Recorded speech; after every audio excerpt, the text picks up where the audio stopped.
we are vlogging for the very first time. We are going to go shopping and we are going to do price comparison. Preparation before going to the shop. So firstly, we're starting off with our meal plan for the month. When I created this meal plan, I considered multiple things. So the first thing that I considered was the fact that I work and the fact that my husband works. Right.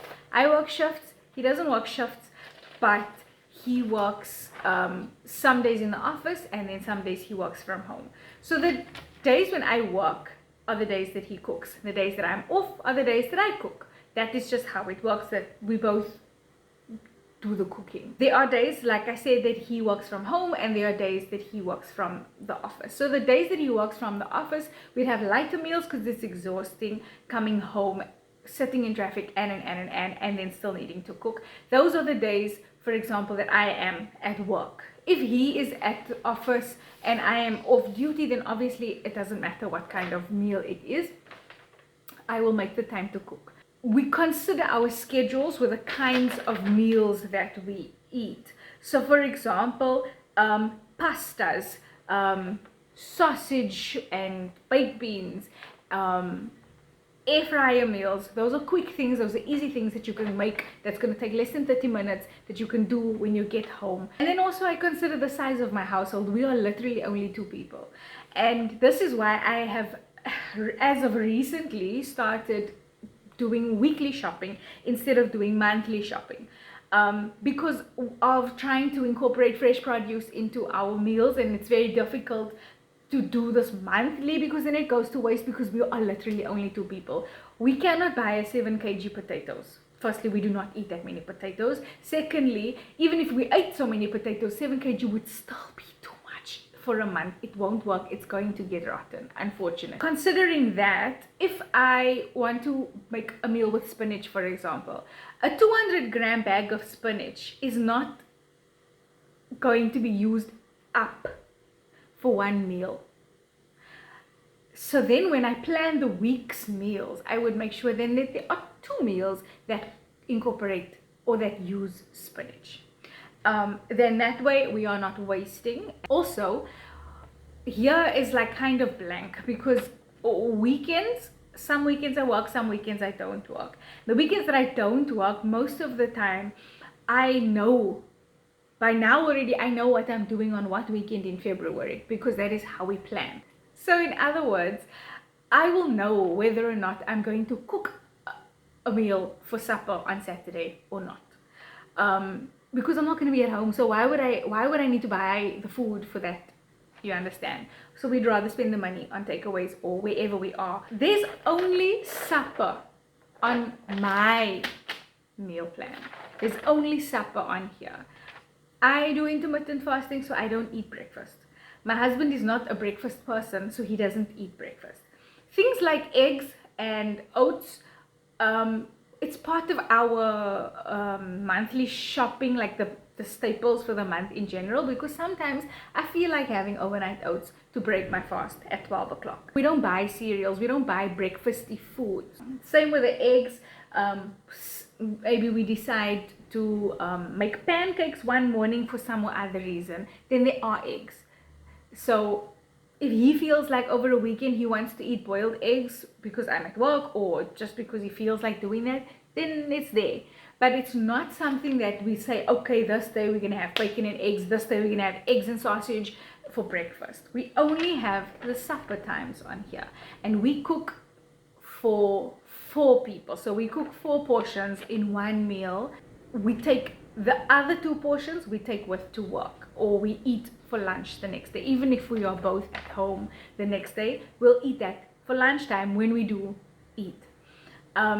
We then also obviously save money on broodgoed, because we don't do sandwiches. We don't need to buy cold meats and things like that, or whatever you put on a sandwich. You need to plan according to your household and according to your household needs, because of course that is going to affect your budget at the end of the day. That is going to affect what you buy for the week at the end of the day. But if you write it down, regardless of how many people you are, regardless of how many meals you eat per day, the fact of the matter remains, if you write it down, it's easier for you to plan and your week will run smoother. The other thing about the lighter meals, if we are having lighter meals on the days that we come from work, it's easier to make and there's less time and effort that we put into it, making it less likely for us to be like, you know what, I don't have lust to cook that, let me make takeaways, let me buy takeaways. We're not going to do that. After we plan the meals, then we write down what we are going to purchase for the month. You can make this as aesthetic as you want. You can make the notes on your phone, you can buy a pretty notebook for it, you can have acrylic boards on your fridge. I don't need it. I'm using these scrap papers because it's just for practicality. It's just for me to convey the message to myself so that I know what it is that I want, and I'm gonna chuck it in any case. We write a list of things that we need to purchase for the week based on the meals that are on there. So, for example, I wrote specific things. So, for example, chicken wraps with wild rocket and feta. Because sometimes we make the wraps with lettuce, sometimes we make it with spinach. But this specific time, we are going to eat it with chicken, rocket, and feta. So then I know that for this list, it needs to be chicken, rocket, and feta, and wraps. But wraps, the ones that we buy, it's like bulk. So it is always there. Then what I also do is I have like ballpark figures, more or less, of what something is going to cost. And I say more or less because the item might be on promotion that week when I go buy it. But I can do this because then at the end of the day I have a rough total, and that rough total must still be within the budget for the month for groceries. And if it's not, then I must go back and I must change a meal. I must go back and I must downscale. I must go back and I must say, okay, fine, we're not going to buy the feta. This meal can go without it. But this way, I can stay within budget. I won't be buying unnecessary takeaways. And I know what I want when I go to the shop. I personally prefer going to the shop physically, but I do first do a little price comparison before I go. Like I check online, I look at the catalogs before I go. So that I know what it is that I'm going for. Other people feel more disciplined when they do online shopping because then their eyes don't catch things in the shop, and then they're like, oh, but I actually want that. I'm of the opinion that I'm disciplined enough to be like, I didn't come for this, I came for that. I am. Before we go to the shop, we eat. Because otherwise, if I don't eat, I'm going to be irritated. If I don't eat, I'm going to want to rush it so that I can come home and eat. Or if I don't eat, I'm going to want to buy something to eat. I'm going to want to buy snacky things. I want to buy liquor stuff because I'm hungry. But if you eat before you go and you are satisfied and you are ready, you are focused, then you will just go for what you planned on going for. I know that we don't all have the luxury of time, so we don't have a whole day like I do. I set out this day to go and buy food because I'm off. But if you can, try to put time aside and plan it so that it's not, because if you're rushing it and if it's willy-nilly, then you end up spending more money and you are wasteful. Shopping bags. Plastic bags can cost up to R1.10 per bag. Plastic bags, mind you. We're not even talking about the reusable bags. Take with your bags. Even if you take with the plastic, R1, honestly, that R1 makes a difference. If you need to go and you count all the R1 that you have spent on plastic, you'll be surprised. You will be shocked at what you could have spent that money on. So let's go to the shop, let's go compare prices, let's buy my food for the week, and then we must actually come home and cook because the time is running out. This is Giant Hyper, and I'm not normally very specific about brands, but stuff like baked beans, I do need a specific brand. either Rhodes or Cool. I have found that the house brands of other shops, the texture of the beans are different, and also the size of the beans.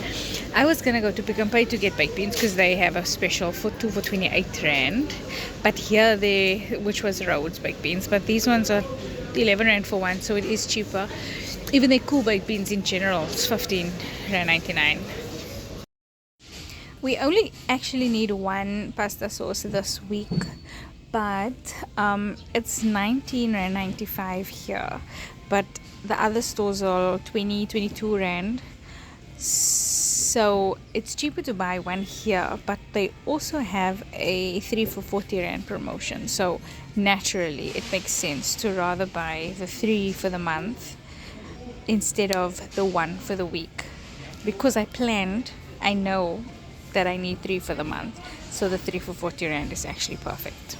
This is one of those instances where buying per kilogram is a lot cheaper than buying the pre-cut, pre-packed stuff.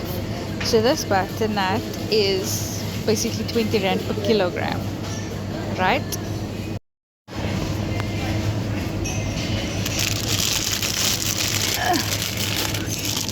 And then you have this one that's 500 grams, that is 17 rand for 500 grams. So that is what, 38 rand? What is 7 times 2?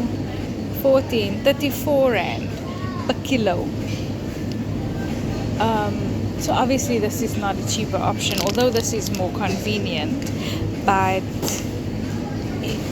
this 700 gram small butternut is going to last me 2 meals compared to this one 500 gram packet, and it's more or less the same price. I am sitting in the parking lot at Checkers, and I couldn't figure out what it is that I need, and I realized I can't find these sugar beans that I'm looking for. This is a new recipe that I'm trying today. I've never needed to buy sugar beans / white beans. That is what the recipe says. I've been to Giant, I've been to Spar, I've been to Macro. I saw it at Giant, but they didn't look like great quality, and I also don't want to cook whole afternoon. Like, it's already, what is the time? 2 o'clock. So hopefully Checkers is gonna have. Okay, I seem to have found the white beans at Checkers, but now the issue is I don't know what the difference is. These are half white beans, right? And these are small white beans. And Google says the only real difference is that these ones have their shells, or half of the shell is not white. So it's like specked or whatever. Then I now checked here, and the protein content is this. Like I said, this is the first time I'm using this, né? So the protein content is 11.1 grams per serving, and here is 12.5 grams per serving. I'm not entirely sure. The recipe that I'm using, I don't think this is used as a side. It's like in the stew. So like, I like the look, ne? This thing has got the specked beans, and then like, these are the ones that we must normally use for soup, and I like what this tastes like. So I'm thinking this is gonna give it like a different flavor, it's additional something, and obviously also it is cheaper. I'm not gonna use the whole packet, but I don't know. I must now do Inky Pinky Ponky because I'm really not sure, and I can't phone a friend right now. My mom is busy at work. My mother-in-law will also be busy at work, so I must just go with my gut. And this is not what the recipe said. These are also white beans, but they are big white beans, and they don't say white beans. They don't also say sugar beans. So yeah. Okay, after another Google search, I realized these are sugar beans. So, the recipe says either white beans or sugar beans. So, I'm not gonna buy these. I'm gonna now buy the white beans with the specks. So then it's the best of both. That makes the most sense in my head right now. I'm really kind of excited now to try this recipe because I don't know what this is going to taste like. You see here are the pasta sauces that we got at Macro. It ended up being 3 for 45 rand, but it doesn't matter. It's still cheaper than the general, going rate, because this is the normal price. But even if you had to buy it one by one at Macro for 19 rand, it's still cheaper. But 3 for 45 rand was still a good price. So, okay. I'm now done with my shopping for the week. There weren't many prices to compare. I just need to still buy the sausage, but I'm a bit indecisive about what sausage I need to buy. So I'm first gonna go have a conversation at home and then I will buy the sausage tomorrow. But the sausage is in any case only for Friday, so that's fine. But this was a bietjie de mekaar. I felt a little bit out of place, but I also felt very like some type of way to film in the shop and talk at the same time, because normally when I make videos in the shop, then I'm not saying anything. But we are moving out of our comfort zones. So that was it for me for this week. We'll do this again next week. Will probably be a bit more organized next week, and shorter obviously, but yeah, please like and subscribe and engage.